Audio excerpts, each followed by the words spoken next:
கர்த்தர் கொடுத்த வார்த்தைகளுக்கு நேராக நான் கடந்து செல்கிறேன். இந்த 42ஆம் சங்கீதத்திலேயே ஆண்டவர் கொடுத்த வார்த்தைகளை உங்களோடு கூட பகிர்ந்து கொள்கிறேன்.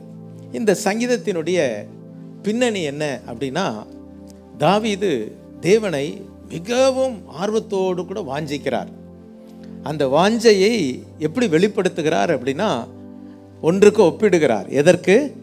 மானுக்கு ஒப்பிடுகிறார். மானானது நீரோடைகள் என்ன செய்யுமாம்? வாஞ்சித்து கதறுமாம், அழுமாம். அந்த மானுக்கு தாகம் எடுத்துருச்சுன்னா அந்த நீரோடைக்காக கதறி அழுகுமாம். அந்த அனுபவங்கள் இதை எப்படி தெரியும்? தாவீது பல சூழ்நிலையில் பல முறை வனாந்தரத்திலையும் காடுகளையும் வாழ்ந்ததுனால அவருக்கு எல்லாம் தெரியுது. நம்மெல்லாம் எங்கே காட்டில் இருந்தோம் சொல்லுங்க பார்க்கலாம். என்னைக்காவது மானை பார்த்தோன்னா கிண்டி பார்க்குக்கு போனால் மானை பார்த்துருக்குறோம், அவ்வளோதான். ஆனால் இவர் எழுதுகிறார் அப்படின்னா சும்மா இல்லை, அனுபவம் தான். சங்கீதங்கள் அனுபவத்தில் தான் எழுதுவாங்க. நீங்கள் சங்கீதங்கள்லாம் எழுதுன நீங்கள் ஒரு பார்த்தீங்கன்னா பல சங்கீதங்கள் என்ன சூழ்நிலையில் எழுதப்பட்டது அப்படின்னு போடப்பட்டிருக்கோம். அப்போது இது தாவீதுடைய சங்கீதம்.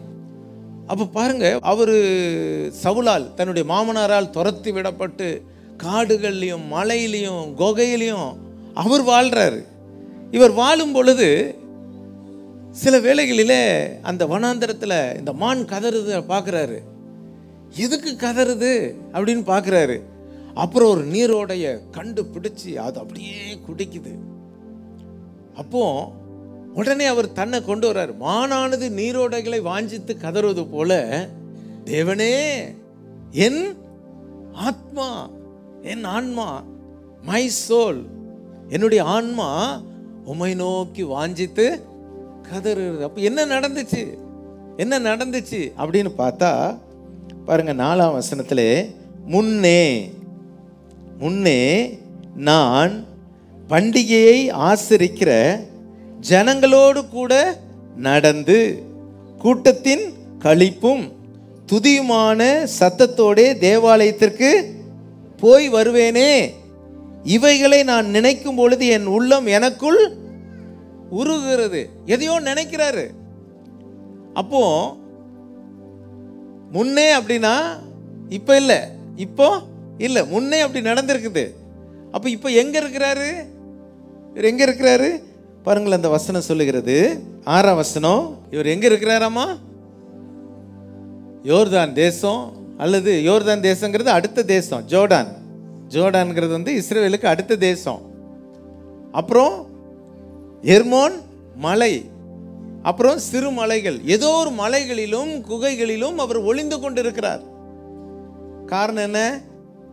சூழ்நிலையினால் அவர் வீட்டிலிருந்து துரத்தப்பட்டு அல்லது வீட்டில் தங்க முடியாமல் எங்கேயோ இருக்கிறார், காடுகளுக்குள் இருக்கிறார், மலைகளிலே இருக்கிறார். இப்போ அங்கதான் இவர் இந்த மான்கள் கதறுகிறதை பார்க்கிறார். ஐயோ, நானும் கூட வீட்டுக்குள்ள இருந்து அன்னைக்கு ஆலயத்துக்கு எவ்வளோ சந்தோஷமா போனேனே, இப்போ போக முடியலையே. நல்ல ஒரு விசுவாசி எப்படி தெரியுங்களா? ஒரு வாரம் ஆலயத்துக்கு வராட்டாலும் கூட கதறணும். ஐயோ, இந்த வாரம் ஆலயத்துக்கு போகாமல் போயிட்டனே, என்ன செய்தியோ மிஸ் பண்ணிட்டனே அப்படின்னு. சிலர் ஒரு வாரம் தானே பாஸ்டர், கவலைப்படாதீங்க பாஸ்டர். அவர் நமக்கு கவலைப்படாதீங்க நம்மளை பார்த்து சொல்கிறாரு. நான் இன்னமும் கவலைப்பட்டு அழுகிற மாதிரியும் அவர் நம்மளை தேற்றுகிறார். நீங்கள் கவலைப்படாதீங்க பாஸ்டர், நான் 2 வாரம் கழித்து வந்துடுவோம் பாஸ்டர். ஐயா, உன்னுடைய ஆத்துமா தான் கெட்டு போகுது. உன்னுடைய ஆத்துமா, நீ ஒரு வாரம் வரலைன்னா அடுத்தது 7 நாள் 7 14 நாள் கழித்து தான் வசனத்தையே கேட்க வரீங்க. உங்கள் ஆத்துமா 14 நாளைக்கு சாப்பாடு இல்லைன்னா எப்படி இருக்கும்? ஆனால் ஆண்டவருடைய கிருபையினால் நம்ம ஆலயத்தில் தேவனுடைய வீட்டில் பூர்த்தியான சாப்பாடு இருக்குது. கொஞ்சம் பேர் தான் ஆமேன்னு சொல்கிறீங்க. அல்லேலூயா. சாப்பாடு என்ன டெய்லி பிரியாணியா? அது கூட இருக்கும். நீங்கள் ஒழுங்காக பாருங்கள். சில நேரம் நம்ம சர்ச்சில் செவ்வாய்க்கிழமை திடீர்னு சாப்பாடு வந்துடும், வெள்ளிக்கிழமை சாப்பாடு வந்துடும், ஞாயிற்றுக்கிழமை மாத்திரம்தான் நாங்கள் கொடுக்குறதே இல்லை. நாட்களில் யாருக்காவது வெட்டிங் டேனா உடனே அவங்க செலிப்ரேட் இங்கே தான், பர்த்டேனா செலிப்ரேட் பண்ணுறது இங்கே தான். உடனே எங்களுக்கு அது முடிஞ்ச உடனே அன்னைக்கு சிறப்பு ஜெபம் போட்டாலே உள்ளே ஏதாவது இருக்குன்னு அர்த்தம். எப்படியோ கர்த்தர் பாருங்க. ஆனால் நம்ம ஆலயத்தில் தினந்தோறும் வசனங்களை கொடுக்குறார். தினந்தோறும் அதை கேட்டால் உங்களுக்கு ஆசீர்வாதம். அதை ஒரு ஆர்வமாக ஒரு கூட்டம் ஆலயத்துக்கு வராங்க, இன்னொரு கூட்டம் ஜூம் மூலம் கேட்குறாங்க. ஒரு கூட்டம் பாஸ்டர் பேசினா ஆண்டவரே பேசினாலும் கூட நாங்கள் கேட்க மாட்டோம் அப்படின்னு இருப்பாங்க. அப்படி இருக்கக்கூடாது. ஏதோ ஒரு நாள் தவறலாம், ஒரு வாரம் தவறலாம். ஆனால் ஆராதனையே அப்படியே அலட்சியம் பண்ணுற கிறிஸ்தவங்களாக இருக்கக்கூடாது. ஒரு நாள் உங்களை கொண்டு போய் எங்கேயாவது காட்டில் விட்டேன்னா அப்போ தான் தெரியும் அந்த கஷ்டம். நம்ம நிறைய பேர் இந்த கொரோனா காலத்தில் எங்கேயுமே போடல. அப்போ ஃபோன் பண்ணி பாஸ்டர் சர்ச்சை எப்போ திறப்பீங்க, சர்ச்சை எப்போ திறப்பீங்க? அவங்க கேட்ட வாஞ்சையை பார்த்தா எப்பா திறந்த உடனே எல்லாரும் வந்துடுவாங்கன்னு பார்த்தாங்க. வந்தாங்க, ஒரு ரெண்டு மாதம் வந்தாங்க. அதுக்கு பிறகு பழைய குருடி கதவை திரடின மாதிரி அப்படியே லேட்டாக தாமதமாக வாஞ்சை குறைஞ்சு போயிடுது. இந்த தாவீது ஆண்டவரிடத்தில் கேட்க, ஆண்டவரே நான் கதறுகிறேன் அப்பா, எப்போ எனக்கு இந்த அனுபவம் கிடைக்கும், மறுபடியும் எப்போ நான் ஆலயத்துக்கு போவேன்? முன்ன இப்படிலாம் போனனே.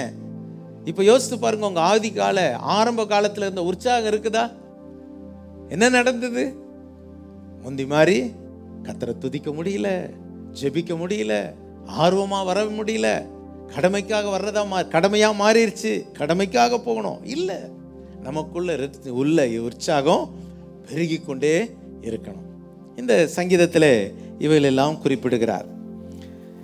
நான் அதிகமாய் தெரிந்து கொண்ட வார்த்தை 8ஆம் வசனம். இந்த எல்லா சூழ்நிலைகளின் மத்தியில், இந்த வறட்சியான சூழ்நிலை, கர்த்தரை தேடுகிற சூழ்நிலை, நான் ஏதோ ஒரு மலைகளில் உட்கார்ந்து இருந்தாலும் கூட ஒரே ஒரு வார்த்தையை சொல்கிறார், ஆகிலும் அவர் என்ன செய்கிறாராம்? கிருபையை பகற்காலத்தில் கட்டளையிடுகிறார். ஆமென். அப்போ ஆண்டவர் நமக்கு எதை கட்டளையிடுகிறார்? இந்த வசனத்தின்படி கிருபையை கட்டளையிடுகிறார். பகற்காலத்தில் கிருபையை கட்டளையிடுகிறார். ஏதோ ஒரு கிருபையை கர்த்தர் தாவீதுக்கு கட்டளை இடுகிறார். அந்த கிருபை தான் இந்த தாவீதை மறுபடியும் ராஜாவாக்கி, மறுபடியும் உயர்த்தி, இன்றைக்கு தாவீதை நினையாத நாட்களே இல்லை. தினந்தோறும் எல்லாரும் தாவீதை சொல்லுகிறார்களே, இயேசு கிறிஸ்துவே தாவீதின் குமாரன் என அழைக்கப்பட்டார். இவ்வளோ பெரிய கிருபை யோசித்து பாருங்க. அந்த அளவுக்கு இந்த ஆசீர்வாதங்களை தேவன் தாவீதுக்கு தந்தார். பகற்காலத்தில் தேவன் கிருபையை கட்டளையிடுகிறார். என்னுடைய செய்தியுடைய மைய பகுதி கட்டளையிடும் தேவன். யாரு? கட்டளையிடும் தேவன். அப்ப எதை கட்டளையிடுகிறார்? முதலாவது நம்ம மேல கிருபையை கட்டளையிடுகிறார். ஆண்டவரே இந்த மகனுக்கு கிருபையை அனுப்புங்க அப்படின்னு அவர் கட்டளை கொடுத்தாருன்னா உங்க மேல என்ன வந்துடும்? கிருபை வந்துடும். நான் அடிக்கடி பேசுறேன், என்னுடைய செய்தியுடைய ஒரு பாகம் தாவீதுக்கு அந்த கிருபை வந்துச்சு பாருங்க. ஏசாயா 55ஆம் அதிகாரம் நான் அடிக்கடி சொல்ற வசனம், 3-4 வசனங்கள். தாவீதுக்கு அருளின நிச்சயமான கிருபை. அந்த வார்த்தை எவ்வளவு அழகா இருக்கு பாருங்க. தாவீதுக்கு அருளின நிச்சயமான கிருபையை நான் உங்களுக்கும் கட்டளையிடுவேன். அப்புறம் சொல்லிட்டு தாவீதை என்ன பண்ணாராமா? அந்த கிருபை வந்த உடனே சாட்சியாக, ஜனங்களுக்கு தலைவனாக, 3வது அதிபதியாக ஏற்படுத்தினாராம். ஒரு மனுஷனுக்குள்ள கிருபை வந்துருச்சுன்னா, கர்த்தர் கிருபையை கட்டளையிட்டார்னா 3 ஆசீர்வாதங்கள் வரும். ஆமேன்னு சொல்றீங்களா? 3 ஆசீர்வாதம். எத்தனை பேருக்கு அது வேணும்? கையை தூக்கி காட்டுங்க பார்க்கலாம். 3 ஆசீர்வாதம். 1, சாட்சியா மாறிடுவீங்க. முதல் உங்களை சாட்சி. இந்த சகோதரனை பாருங்க, இந்த சகோதரியை பாருங்க, எவ்வளவு உற்சாகமா இருக்கிறாங்க, எவ்வளவு கிருபை அவங்க மேல இருக்குது, எவ்வளவு முகத்துல சந்தோஷம், அவங்க குடும்ப வாழ்க்கையில சந்தோஷம். அந்த சாட்சி இருக்குது பாத்தீங்களா? உங்க பகுதியில் நீங்க வாழ்ற இடத்துல நீங்க சாட்சியோட வாழணும். சொல்லுங்க பார்க்கலாம். நிறைய பேர் வாழ்ற இடத்துல சாட்சியே இருக்காது. பக்கத்து வீட்டில் பேச மாட்டாங்க, இந்த வீட்டில் பேச மாட்டாங்க, வீட்டாரோட பேச மாட்டாங்க. யாருமே எனக்கு ஆகாது, யாருமே எனக்கு தேவையில்லை. இவங்க சாட்சியற்ற வாழ்க்கை. நீங்கள் ஒரு இடத்துல ஊழியம் செய்த, ஒரு இடத்துல வாழ்றீங்கன்னா அந்த பகுதி மக்கள் முழுவதும் உங்களை குறித்து என்ன செய்யணும்? சாட்சி சொல்லணும். யோசித்து பாருங்க, இன்னைக்கு இங்கே உட்காந்துருக்கவங்களாம் நீங்கள் சாட்சியாக இருக்கிறீங்களா? பக்கத்து வீடு உங்களை சாட்சி சொல்கிறாங்களா? கர்த்தருடைய கிருபை உங்களோட இருந்துச்சுன்னா நீங்கள் சாட்சியாக மாறிடுவீங்க. 2வது தலைவனாய் மாறுவீங்க. You become a leader. ஒரு லீடர், ஒரு தலைவனாக நீங்கள் வேலை செய்கிற இடத்துல ஒரு தலைமைத்துவத்துக்குள்ள வருவீங்க. ஏதாவது ஒரு வழியில் கர்த்தர் உங்களை தலைவனாய் மாற்றுவார். 3வது அதிபதியாய் மாற்றுகிறார்.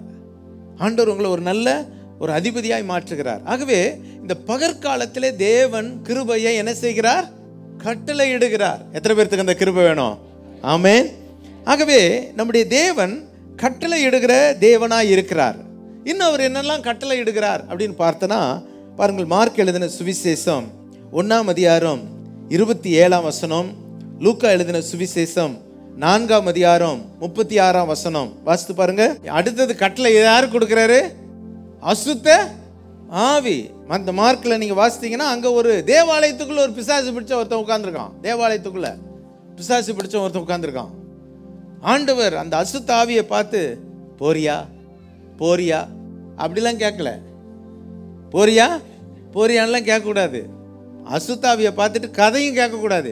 நீ எங்கேருந்து வந்த, எங்கே பிடிச்ச இவங்கள, அது கதை சொல்லும். நான் புளிய மரத்தில் உட்காந்துருந்தேன், இவங்க அந்த வழியாக போனாங்க, நான் அப்படியே உள்ளே வந்துக்கிட்டேன். இந்த கதை சொல்கிறதெல்லாம் கேட்கக்கூடாது. பிசாசுக்கிட்ட என்ன பண்ணக்கூடாது? சிலர் கதை கேட்பாங்க, அது கதை விடும். அதுவும் கதை, இவங்க கதை கேட்க அது என்ன செய்யும்? கதை நல்லா சொல்லும். நான் அங்கே தொங்கிட்டு இருந்தேன், இங்கே ஆடிக்கிட்டு இருந்தேன். இந்த கதையெல்லாம் கேட்டுக்கிட்டு இருக்கக்கூடாது. நல்லா ஆண்டவர் கதை ஒன்றும் கேட்கல. இவனை விட்டு போ பிசாசு, அவ்வளோதான். அசுத்தாவி இவனை விட்டு என்ன பண்ணு? கட்டளை இட்டார். அசுத்தாவிகளுக்கு கட்டளை இட்டார். அவைகள் ஓடி போயிடுச்சு.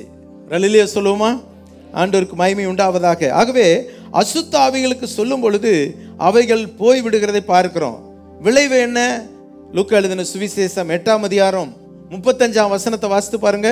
அசுத்தாவி பிடித்த மனிதன் கல்லறையில் வாழ்ந்தான், தன்னைத்தானே காயப்படுத்தி கொண்டிருந்தான், கூக்குரலிட்டு கொண்டிருந்தான். தேவையில்லாத சத்தம் வாயில வந்துச்சு, தன்னைத்தானே காயப்படுத்திக்கிட்டான். ஆனால் இயேசு வந்து அசுத்தாவியை துரத்தின உடனே அவன் புத்தி தெளிந்தது, வஸ்திரம் தரித்தான், இயேசுவின் பாதத்தருகே உட்கார்ந்தான். ஒரு அல்லேலூயா சொல்லுங்க பார்க்கலாம். அப்போ ஆண்டவர் அசுத்த ஆவிகளுக்கு கட்டளை இடுகிறார். எனக்கு நம்மள அறியாம சில வேளைகளில் இந்த அசுத்த ஆவியின் கிரியைகள் நம்மை ஆட்கொண்டு விடுகிறது. அதனால நம்ம ரட்சிப்பின் வஸ்திரத்தை இழக்கிறோம், நம்மை நாமே தேவையில்லாத காயப்படுத்திக் கொள்ளுகிறோம். அடுத்தது வஸ்திரத்தை இழந்து போய் கிடக்கிறோம். கூக்குரல் இடுகிறது, தேவையில்லாத சத்தங்களை தொனிக்க பண்ணுகிறது. ஆனால் ஆண்டவர் அந்த அசுத்தாவை கட்டளையிட்டோன்னது விலகின உடனே அவன் புத்தி தெளிந்தான், இயேசுவின் பாதத்தில் இருந்தான். ஆகவே ஆண்டவர் கிருபையை கட்டளையிடுகிறார். இரண்டாவது அசுத்தாவியிலிருந்து விடுதலையை கட்டளையிடுகிறார். அல்லேலூயா. இன்றைக்கு நம்மள அறியாமல் இந்த அசுத்த கிரியைகள், அசுத்தாவியின் கிரியைகள் உள்ளே இருக்குமானால் இன்றைக்கு ஆண்டவர் கட்டளையிடுகிறார். இன்றைக்கு உங்களுக்கு விடுதலை கத்த தருகிறார். ராமேன் சொல்லுங்க பார்க்கலாம். கிறிஸ்தவங்களுக்குள்ள வருமா அசுத்தாவி? வரும். பிசாசு உள்ள வருவானா? வரும். யூதாசுகள் யார் வந்தா? சாத்தா. நீங்க இடம் கொடுத்தீங்கன்னா உள்ள வந்துருவான். அதனாலதான் வேதம் சொல்கிறது, பிசாசுக்கு இடம் கூடாதிருங்கள், இடம் கூடாதிருங்கள், பிசாசுக்கு எதிர்த்து நில்லுங்கள், அப்பொழுது உங்களை விட்டு. அப்படியே ஒரு சிந்தைக்குள்ள வருவான், சிந்தையில வருவான், எண்ணத்துல வருவான். ஏதோ ஒன்றுல வந்து நீங்க இடம் கொடுத்துட்டீங்கன்னா நீங்க இயேசுவே காட்டி கொடுத்துருவீங்க. யூதாஸ் அவரோடு ஊழியம் செய்தவன் தான். உள்ள புகுற இடம் கொடுத்தான், உள்ள வந்தான், இயேசுவே காட்டி கொடுத்தான். விளைவு என்ன? அவன் நான்று கொண்டு செத்தான். நமக்கு அப்படி வரக்கூடாது. பிசாசின் கிரியைகளுக்கு இடம் கொடுக்க கூடாது, பிசாசின் எண்ணங்களுக்கு இடம் கொடுக்க கூடாது. ஆகவே இரண்டாவது குறிப்பு அசுத்த ஆவிகளுக்கு கட்டளையிட்டார். மூன்றாவது குறிப்பு லூக்கா எழுதின சுவிசேஷம் 8ஆம் அதிகாரம் 25ஆம் வசனத்தை வாசிங்க. மூன்றாவது எதுக்கு கட்டளையிட்டாராம்? இயற்கைக்கு. இயற்கை, காற்றும் மழையும், அங்க கடல் கொந்தளிக்கிறது, பெருங்காற்று வருகிறது, எல்லாம் படகுல போயிட்டு இருக்கிறாங்க. ஐயோயோ நாங்க சாக போறோமே, சாக போறோமே, ஆண்டவரே உமக்கு கவலை இல்லையா அப்படின்னு கத்துறாங்க. ஆண்டவர் எழுந்து காற்றை பார்த்து இறையாதே, அமைதலாயிரு அப்படின்னு கட்டளையிட்டார். அல்லேலூயா, ஆமென். அவருக்கு அதிகாரம் இருக்குது. அவர் கட்டளை கொடுக்கிற தேவன். கட்டளை கொடுத்த உடனே காற்றும் கடலும் என்ன செய்யுது? அமைதலாயிற்று. அல்லேலூயா. இயற்கைக்கு அப்பாற்பட்ட வல்லமையை உடையவர் நம்முடைய ஆண்டவர் இயேசு கிறிஸ்து. எத்தனை பேர் நம்புறீங்க? அல்லேலூயா. தேவனால் கூடாதது ஒன்றும் இல்லை. காற்றை பார்த்து நீ அமைதியா இருந்தா இருந்துடணும், கடலை பார்த்து நீ அமைதல்னா இருக்கணும். ஏனென்றால் இவைகள் எல்லாவற்றையும் உண்டாக்கினவர் அவர்தான். அவர் அதிகாரம் படைத்தவர், அதிகாரம் படைத்தவர். ராமேன் சொல்லுங்க பார்க்கலாம். விசுவாசிக்கிறவங்க. சரி, அடுத்தது ஆண்டவர் எதை கட்டளையிடுகிறார் பாருங்கள். 1 ராஜாக்களின் புஸ்தகம் 17ஆம் அதிகாரம் 4ஆம் வசனம். 1 ராஜாக்கள் 17:4-9. நீ அவருக்கு என்ன பண்ணணும்? சாப்பாடு கொடுக்கணும். அந்த அம்மாவுக்கு இருக்கிறதே என்னது? கொஞ்சமாவு கொஞ்சம் எண்ணெய். இதுதான் லாஸ்ட் மீல். அவங்க வாழ்க்கையில் இதுதான் கடைசி சாப்பாடு. அந்த அம்மாவுடைய ஸ்டேட்மெண்ட் என்ன? இதில் ஒரு அடை சுட்டு நானும் பிள்ளையும் சாப்பிட்டுட்டு சாக போகிறோம்னு நினைக்கிற அம்மாட்ட ஆண்டவர் கட்டளை எடுக்கிறார், இந்த ஊழியக்காரனை போஷிக்கணும்னு. அதனுடைய விளைவு என்ன தெரியுங்களா? அந்த அவளும் அவள் வீட்டாரும் இவனும் எல்லாரும் போஷிக்கப்பட்டாங்க. ஒரு ஆமென் சொல்லுங்க பார்க்கலாம். இன்னைக்கு கூட உங்களுடைய தேவைகள், இன்னைக்கு நாளைக்கு சாப்பாட்டுக்கு என்ன செய்ய நீங்கள் யோசிச்சுட்டு இருக்கலாம். ஆண்டவர் உங்களுடைய தேவைகளை அறிந்திருக்கிறார். போஷிக்கும் தேவன், போஷிக்க கட்டளையிடும் தேவன். அல்லேலூயா. ஊழியத்துக்கு வந்து ஒரு பாஸ்டர் இப்படி ஒரு சம்பவத்தை கேட்டேன். அவங்க வேறு மாநிலத்தில் இருந்து, கேரளாவிலிருந்து வந்து ஒரு இடத்துல ஆண்டவர் சொன்னார்னு ஒரு இடத்துல ஊழியம் செஞ்சுக்கிட்டு இருந்தாங்களாமா. அந்த நாட்களில் ஊழியங்கள்லாம் கஷ்டம், ரொம்ப கஷ்டம். அந்த கஷ்டத்தை பாடுகள்லாம் நான் பார்த்ததான். எங்கள் அப்பா பட்ட பாடுகளை நான் பார்த்தேன். அப்போது ஒன்றுமே சாப்பிட இல்லை. இவங்க கர்த்தரை நம்பி தோத்துறோம் இப்படி தான் சொல்லிட்டு இருப்பாங்க. பக்கத்து வீட்டுக்கார இந்த பசங்களுக்கெல்லாம் ஒரே இரிட்டேஷனாக இருந்துச்சாமா. என்னடா எப்போ பார்த்தாலும் தோத்துறோங்கிறானேன்னு சொல்லி இந்த வெறுப்பில் என்ன பண்ணாங்களாமா, அவங்க ஒரு செத்த காக்கா ஒன்று கிடந்ததாமா. அந்த செத்த காக்காவை தூக்கி அந்த ஜன்னல் வழியாக போட்டுறானுங்களாமா பசங்க. சும்மா தோத்துறோம் போடுறான் சொல்லி அந்த காக்காவை தூக்கி உள்ளே போட்டாங்களாமா. இந்த காக்கா விழுந்த உடனே இந்த பாஸ்டர் அப்பவும் தோத்துறாண்டவரே, ஒரு செத்த காக்கா கிடைச்சதே, தோத்துறாண்டவரே நாராமா. நம்ம இப்படி சொல்லுவோமா? தோத்துறோன்னு சொல்லிட்டு காக்காவை பார்க்குறாராமா. காக்கா வாயில் என்னமோ மின்னுச்சாமா. அது எங்கேயோ கொத்திட்டு வந்து ஒரு தங்க மோதிரம் இருந்துச்சாமா. அதை பார்த்த உடனே அவர் தங்கத்தையே அப்படிலாம் வேலை, அந்த மாதிரி கஷ்டப்பட்ட பாஸ்டர் அதை எடுத்துகிட்டு போய் கடையில் கொடுத்தா பல மாதங்கள் சாப்பிட்ற காசு அதில் கிடச்சிச்சாமா. ரலிலே சொல்லுங்க பார்க்கலாம். ஆண்டவர் போஷிக்கிற தேவன். நம்புறவங்க ஆமேன்னு சொல்லுங்க பார்க்கலாம். உங்கள் வருமானம் 10லன்னு கவலைப்படுறீங்களா? இன்றைக்கு நீங்கள் ஆண்டவர் உங்களை பார்த்து கட்டளை எடுக்கிறார். உன்னை போஷிக்க அன்றைக்கு காகத்துக்கு கட்டளையிட்டவர். கர்த்தரை சிங்கக்குட்டிகள் தாழ்ச்சி அடைந்து பட்டினியாக இருக்கும். கர்த்தரை தேடுகிறவர்களுக்கு ஒரு நன்மையும் குறைபடாது. 34வது நாள் 34ஆம் சங்கீதத்தை தியானித்த போது 34ஆம் சங்கீதத்தில் 4 முறை இல்லைன்னு வரும். 4 முறை எத்தனை பேர் கேட்டீங்க? எங்கே கேட்கும், நம்ம தானே ஜூம்க்கு வரலையே. சரி, முதலாவது 4ஆம் வசனத்தில் அவர்கள் அவரை நோக்கி பார்த்து பிரகாசம் அடைந்தார்கள், அவர்கள் முகங்கள் வெட்கப்படவில்லை. 9ஆம் வசனத்தில் கர்த்தரை தேடுகிறவருக்கு ஒரு குறைவும் இல்லை. அப்புறம் 17ஆம் வசனம் என்னமோ வரும், நீ ஒரு எலும்புகளும் முறிக்கப்படுவது இல்லை. கடைசி வசனம், அவன் மேல் குற்றம் சுமர்வது இல்லை. 4 இல்லை. கர்த்தரை எக்காலத்திலும் ஸ்தோத்திரிக்கிறவர்களுக்கு ஆமென் சொல்லுங்க பார்க்கலாம். 4 இல்லை சொல்லுங்க பார்க்கலாம். வெட்கப்படுவது இல்லை, பட்டினி இல்லை, எலும்பு முறிக்கப்படுவது இல்லை, குற்றம் இல்லை. ஆமென் சொல்லுங்க பார்க்கலாம். ஆண்டவர் இப்படி வசனம் கொடுக்குறாரு. டக்குன்னு எத்தனையோ முறை வாசித்தாலும் அன்னைக்கு ஆண்டவர் அதை கொடுத்தாரு எனக்கு. அன்னைக்கு காலையில் நான் பேசினேன். சரி கவனிப்போம். ஆகவே ஆகார குறைவு உங்களுக்கு வராது. ஆமென். கர்த்தர் உங்களுக்கு கட்டளையிடுவார். கடைசியாக 133ஆம் சங்கீதம் 3ஆம் வசனம், அங்கே ஆசீர்வாதத்தையும் ஜீவனையும் கட்டளையிடுகிறார். ஆசீர்வாதத்தையும் ஜீவனையும் கட்டளையிடுகிறார். எங்கே? அந்த 133ஆம் சங்கீதம் சகோதரர்கள் ஒருமித்து வாசம் பண்ணும் பொழுது. ஒரு எல்லையிலே சொல்லுங்க பார்க்கலாம். சகோதரர்கள் அந்த ஒரு மனம் வரும் பொழுது, அதனுடைய அந்த சங்கீதத்தில் 3 வசனம் தான், 3 வசனம் உள்ள சங்கீதம். சகோதரர்கள் ஒருமித்து வாசம் பண்ணுவது எத்தனை நன்மையும் எத்தனை இன்பு, அங்கு ஆசீர்வாதமும் ஜீவனும் உண்டு. ஒரு எல்லையிலே சொல்லுவோமா? எத்தனை பாயிண்ட் சொன்னேன்?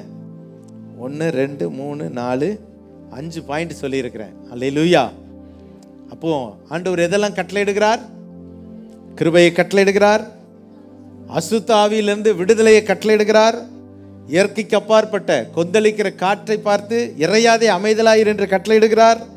அடுத்தது போஷிக்க கட்டளையிடுகிறார். அடுத்தது ஆசீர்வாதத்தையும் ஜீவனையும் கட்டளையிடுகிறார். ஒரே ஒரு வசனத்தை வாசித்து முடிப்போம். அப்போஸ்தலர் 17:30. இது அறியாமையில் உள்ள காலங்களில் தேவன் காணாதவர் போல இருந்தார், இப்பொழுதோ எங்கும் உள்ள மனுஷர் மனம் திரும்ப வேண்டும் என்று கட்டளையிடுகிறார். ஆண்டவருடைய நோக்கம் என்ன தெரியுங்களா? எல்லாரும் மனம் திரும்ப வேண்டும். எல்லாரும் கரெக்டானா? நான் சொன்ன வசனம் கரெக்டானா? 17:30. அறியாமை உள்ள காலங்களில் தேவன் காணாதவர் போல இருந்தார், இப்பொழுதோ மனம் திரும்ப வேண்டும் என்று எங்கும் உள்ள மனுஷர் எல்லாருக்கும் கட்டளையிடுகிறார். ஆமென், ஹல்லேலூயா. ஆண்டவருடைய கட்டளையில் உள்ள எல்லாரும் மனம் திரும்பு. கடைசி காலம், பாவத்துக்கு போயிடாத, பாவ வாழ்க்கைக்கு போயிடாத, மனம் திரும்பு, பின்வாங்கிறாத, மனம் திரும்பு. கட்டளை கொடுக்கிறார். அருமையானவர்களே, அவர் கட்டளை கொடுக்கிறார். அவர் கட்டளை கொடுக்கிறார். நமக்கு இதுல இருந்து என்ன கிடைக்கும்? நமக்கு இதுல என்னங்க? ஆண்டவர் இதெல்லாம் நமக்கு கட்டளை இடுகிறார். அடுத்தது நமக்கு ஒன்று சொல்லுகிறார். என்ன தெரியுங்களா? மத்தேயு எழுதின சுவிசேஷம் 28ஆம் அதிகாரத்தில், வானத்திலும் பூமியிலும் சகல அதிகாரம் எனக்கு கொடுக்கப்பட்டு இருக்கிறது, ஆதலால் நீங்கள் புறப்பட்டு போய் சகல ஜனங்களையும் சீசராக்குங்கள் என்று சொல்லி அதிகாரத்தை நமக்கு கட்டளையிடுகிறார். அந்த அதிகாரத்தை தேவன் நமக்கு தந்திருக்கிறார். நீங்க இப்போ உங்களுக்கு விரோதமா காரியத்தை பார்த்து கட்டளை இட்டா அது கீழ்ப்படியுமாமா, அது கீழ்ப்படியுமாமா. செய்து பாருங்க. யோசுவா செய்து பார்த்தார். சூரியனே நில்லு, சந்திரனே நீ நில்லு, கொஞ்ச நேரம் வரவே கூடாது, நான் போர் செய்யணும் அப்படின்னு சொன்ன உடனே சூரியன் அப்படி தரித்து நின்றதாம், சந்திரன் நின்றதாம். வேதத்தில் இருக்குது. ஒரு இல்லையே சொல்லுங்க பார்க்கலாம். நீங்கள் சில வேளைகளில் சிலதெல்லாம் சொன்னீங்கன்னா நடக்கும். ஏன் நடக்கல தெரியுமா? நம்ம சொல்றது இல்லை, விசுவாசத்தோடு சொல்றது இல்லை. விசுவாசத்தோடு நீங்க சொல்லி பாருங்க, கர்த்தர் செய்வார். ஆண்டவர் சொன்னாரு, ஏசாயா 41:15 வாசித்தீங்கன்னா, என் கரத்தின் கிரியைகளுக்கு, என் பிள்ளைகளை குறித்தும் என் கரங்களின் கிரியை குறித்தும் ஆண்டவர் சொல்றாரு, என் கரங்களின் கிரியைகளை குறித்து எனக்கு என்ன செய்யுங்க, கட்டளையிடுன்னு கர்த்தர் நம்மளை பார்த்து சொல்றாரு. நீ என் கரங்களின் கிரியை குறித்து நீ என்ன பண்ணு, கட்டளையிடு. இப்போ வியாதியை பார்த்து கட்டளையிட்டா வியாதி போயிடும். ஹல்லேலூயா. கட்டளையிட்டு ஜெபம் பண்ணோம். சரீரத்தில் இருக்கிற வியாதியே நீ என்னை விட்டு ஏன வெளியே போ அப்படின்னு சொல்லுங்க, பிசாசே போ அப்படின்னு சொல்லுங்க, அது ஓடி போயிடும். ஆமென். பிரச்சனையை பார்த்து பேசுங்க. ஆண்டவர் கட்டளையிட சொன்னார். அவர் கட்டளையிட்டு நமக்கு சுகம் மாத்திரம் இல்லை, நம்மளையும் கட்டளையிட சொன்னார். ஆமென், ஹல்லேலூயா. ஆகவே இன்றைக்கு காலையில் கர்த்தர் நமக்கு கொடுத்த வார்த்தைகளை நான் உங்களோடு கூட கொடுத்துருக்கிறேன். அவர் பகற்காலத்தில் கிருபையை கட்டளையிடுகிறார். அப்புறம் பிசாசை துரத்துகிற அதிகாரம், ஆண்டவர் பிசாசை அதிகாரத்தில் துரத்தி கட்டளையிட்டார், அது ஓடி போயிடுச்சு. இயற்கைக்கு அப்பாற்பட்ட வல்லமையுடைய ஒரு காற்றை பார்த்து கட்டளையிட்டார், போஷிக்க கட்டளையிடுகிறார். அடுத்தது ஆசீர்வாதத்தையும் ஜீவனையும் கட்டளையிடுகிறார். கடைசியாக எல்லாரும் மனம் திரும்ப வேண்டும் என்று கட்டளையிடுகிறார். ஆமென். எல்லாரும் எழுந்து நிற்போமா? ஒரு நிமிடம் ஜெபிக்க போகிறோம். ஒருவேளை நீங்கள் வியாதியோடு இருப்பீர்களானால், பலவீனத்தோடு இருப்பீர்களானால், கர்த்தர் உங்களுக்கு சுகம் கொடுக்க வல்லமை உள்ளவர். இந்த வியாதியை கொண்டு வந்த எந்த சத்துருவாக இருந்தாலும் சரி, முட்டு வலி, அந்த வலி, இந்த வலி, கர்த்தர் ஹீல் பண்ணுவாரா பண்ண மாட்டாரா? ஆமென். எத்தனை பேர் நம்புறீங்க? வியாதியோடு இருக்கிறவர்களுக்காக நம்ம ஜெபம் பண்ண போகிறோம். இப்போ கட்டளையிடும் போது கர்த்தர் அற்புதம் செய்வார். நம்புறவங்க எத்தனை பேர்? ஆமென். முடியுமா முடியாதா? என் தேவனால் முடியும். ஹல்லேலூயா. ஜெபம் பண்ணுவோம். எல்லாரும் கண்களை மூடி. ஆண்டவர் எல்லா வியாதியும் நீக்குகிறவர்.